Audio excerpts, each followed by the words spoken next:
আপনারা জানেন আমার বাড়িতে হচ্ছে একটা পায়রা মানে ডিম দিয়েছিল, সেটা আপনাদেরকে দেখিয়েছিলাম। সে বসেছে, তা দিচ্ছে।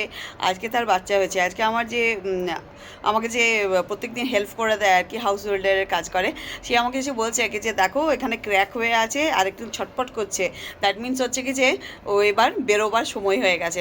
আর সত্যি কথা বলতে তখন থেকে আমার মনটা একদম ছটফট ছটফট করছিল। তারপরে ঠিক একটু ব্রেক নিয়ে এসে বারান্দায় দেখতে এসেছি কি যে দেখি তো বেরিয়েছে কি না। ইমা দেখি কিনা বেরিয়ে গেছে। চলুন আপনাদেরকেও দেখাচ্ছি, দেখুন, দেখেছেন বেরিয়ে গেছে। আমার মেয়ের কি চিন্তা, সে বলছে কি যে ওদেরকে খাবার দেবে না, জল দেবে না, কোনো কিছু দেবে না। ওর ভীষণ চিন্তা, আরেকটা ডিম রয়েছে, আরেকটা বেরোবে।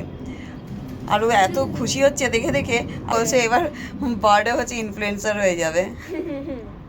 আর আমার হাজব্যান্ড বলছে এরপরে না আমাদের ব্যালকনিতে বোধহয় হাঁড়ি টাঙাতে হবে, হাঁড়ি টাঙিয়ে দিলে তবে গিয়ে ওখানে বাসা দেবে।